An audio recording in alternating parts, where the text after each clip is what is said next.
দেশ ও দেশের বাইরে থেকে যারা আমাদের মুক্ত বাতাস সোশ্যাল মিডিয়া চ্যানেলে নজর রেখেছেন, তাদের মুক্ত বাতাসের পক্ষ থেকে জানাই অসংখ্য ধন্যবাদ।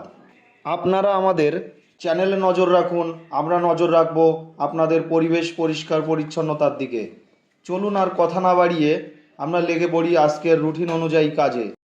আজকের কাজের রুটিন অনুযায়ী কাজ আছে আমাদের বনগাঁ ব্লকের ঘাটবাউড় অঞ্চলের অন্তর্গত একটি গ্রাম আঙ্গারপুকুরিয়া। এই গ্রামের সরকারি যত পানীয় জলের নলকূপ আছে তার গোড়া ও অতিরিক্ত জল জমা গর্ত পরিষ্কার। দেখা যাক আমরা কতটা পরিষ্কার করতে পারি, আপনারা থাকেন আমাদের সাথে। আমরা প্রথম যে নলকূপটির কাজ শুরু করেছি, এই নলকূপটি শুভজিৎ মণ্ডলের বাড়ির পাশে। এটি আমাদের রুটিন অনুযায়ী আজকের প্রথম নলকূপ। নলকূপটি পরিষ্কার করতে গিয়ে আমরা যে বাদ দেওয়া প্লাস্টিক, বাদ দেওয়া বোতল পেয়েছি, সেগুলো আমরা একটা নির্দিষ্ট স্থানে নিয়ে গিয়ে ফেলবো। পরিষ্কারের কাজ প্রায় শেষের দিকে। আমরা নলকূপটি ধুয়ে তার চারিপাশে ব্লিচিং পাউডার ছড়িয়ে দিলাম। এইভাবে শেষ করলাম আমাদের প্রথম নলকূপের কাজ। আমরা এগিয়ে যাব আমাদের নেক্সট টার্গেট, দ্বিতীয় নলকূপ।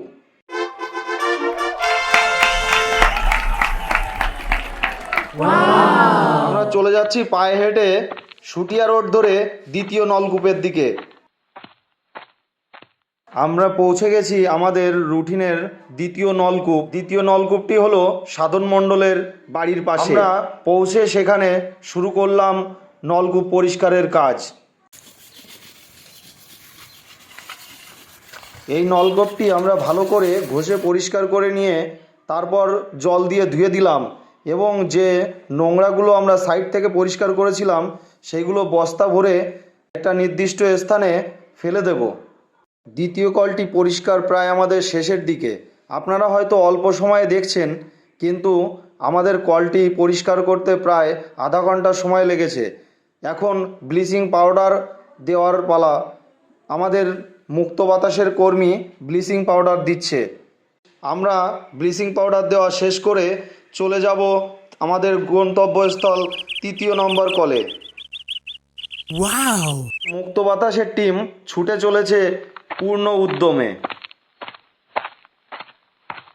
আমরা পৌঁছে গেছি আমাদের তৃতীয় নম্বর কলে।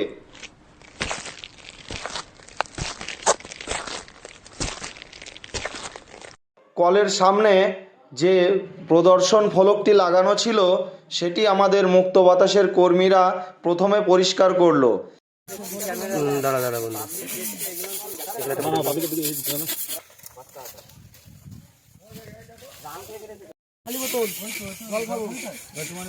তারপর কলের গোড়া ঘষে মেজে নিচে যে সমস্ত প্লাস্টিকের বোতল ফেলানো ছিল সেগুলো আমাদের কর্মীরা এক জায়গায় করলো, এবং কল চত্বরটা ভালো করে জল দিয়ে ধুয়ে দিলাম।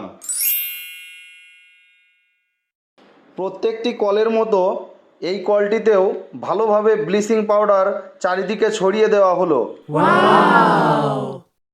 এইভাবেই শেষ হলো আমাদের তৃতীয় কলের কাজ। আমরা আমাদের মুক্ত বাতাসের টিম নিয়ে চলে যাব আজকের রুটিনের শেষ কল, চতুর্থ নম্বর কলে। যে কলটি আছে কানাই গোসার আশ্রমের পাশে। আমরা কলটি পরিষ্কারের কাজ শুরু করে দিয়েছি। কল চত্বরে পড়ে থাকা প্লাস্টিকগুলো আমরা খুঁটে নির্দিষ্ট স্থানে রাখলাম। কলের চাতালটাকে ভালো করে ঘষে পরিষ্কার করলাম। কলের ড্রেনে অনেক মাটি জমে গেছিলো, সেগুলোকে পরিষ্কার করে আমরা পুনরায় জল নিকাশের ব্যবস্থা করে দিলাম। সব শেষে কলপাটিকে ভালো করে ধুয়ে ঝাঁটা দিয়ে ঝাড় দিয়ে পরিষ্কার করে দিলাম। আপনারা দেখুন আমরা কল চত্বরটা কতটা পরিষ্কার করতে পেরেছি। সব শেষে দেখে শুনে সব জায়গায় ব্লিচিং পাউডার ভালো করে ছড়িয়ে দিলাম।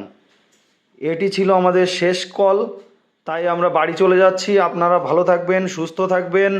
চারিদিকে জল জমছে, বৃষ্টির জলে জলাশয়গুলো পরিপূর্ণ, তাই বাচ্চাদেরকে নজরে রাখবেন। আর মুক্ত বাতাসের পক্ষ থেকে সকলকে ধন্যবাদ।